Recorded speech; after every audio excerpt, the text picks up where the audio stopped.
Okay, we're going to take a look at storage and iCloud, which again is in our general section of settings, and storage and iCloud usage.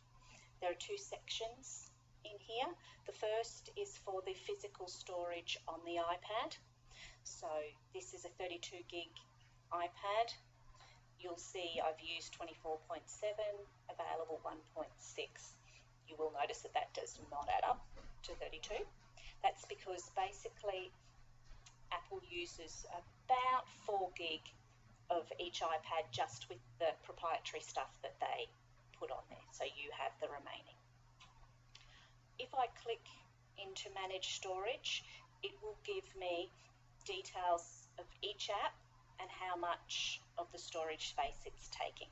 So if I'm getting low on space, I can make some decisions on, do I need these particular apps anymore, or can I do something to lessen how much space they're taking with their content. But most importantly, what we're looking at is the iCloud. Each Apple ID comes with 5 gig of iCloud storage, which is essentially used for the iPad to back itself up to the cloud. It means that if something happens and the iPad is suddenly dead or broken or needs to be totally restarted, you can pull back from the cloud most of the content that was previously on the iPad. Now, the good thing about this is that it does it automatically, provided you have the iCloud function set up. And you can do that at the time when you're setting up the iPad or later. If I go down on the left-hand side near the iTunes and App Store to iCloud, and I would put in the details of my Apple ID, I'd select to have the backup on, and again it tells me what it's going to do. And it also tells me when it was last backed up. If it's never been backed up, it'll tell me that too. It will say last backup, never. Now, here the provisos for when it does this magic is when the iPad is plugged in, locked, as in it's got that lock screen where you have to push the slide to unlock. She has the time on it as well. And it's connected to Wi-Fi. So for most people, if you're accessing Wi-Fi at home and the iPad's plugged in to charge at night, then it will back up, provided it's still on, but in that lock screen, as opposed to on an active screen inside an app. So it does that automatically. So to see where I'm going with that, I was back to general and my usage. I get 5 gig. You can see that I have available at the moment 931.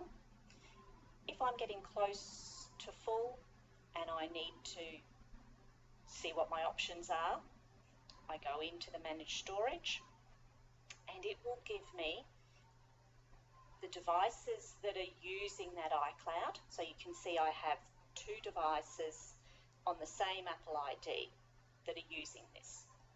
Now, it becomes apparent the reason, or another of the reasons, why we've strongly suggested, that each individual child has their own Apple ID, because then they are getting their own 5 gig of storage for their iPad.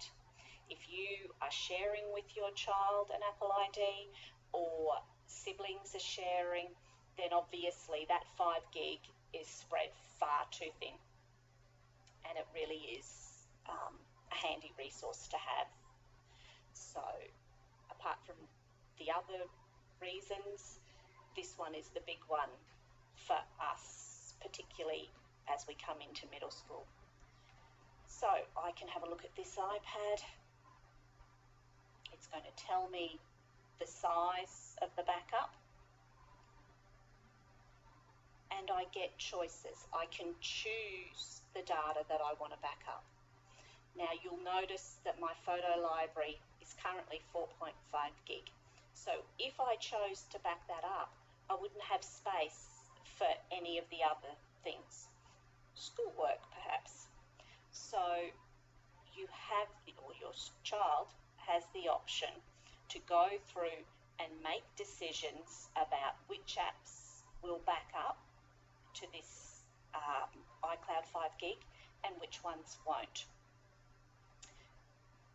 Usually it's the photos that are the biggest issue for our students, needing to either delete some of the many selfies and little videos that they've made, or if they are really important, choosing to save them to a home computer, just plug the iPad in, move them off, or use their OneDrive account that they have access to through school to store a lot of those photos, etc. The other thing is that at the end of units, we encourage the students to archive the work from those units onto OneDrive and also their H drive at school as well. So they've got plenty of spaces that they can back up to. The benefit of OneDrive is the fact that it's automatic. It's doing it each time they plug it into charge. So it's giving you that constant backup. So keeping that for the current stuff and using H drive for the archive things, and OneDrive obviously can be for any and all. So this is a place to go to if your backup is too large. Make some decisions about what needs to happen there. And again, that's another thing for our students to start to learn some self-management and organisation with that too. Okay, so again, if your iCloud wasn't set up, we can do that through the iCloud setting and choose to back up, and checking it through general and storage iCloud usage.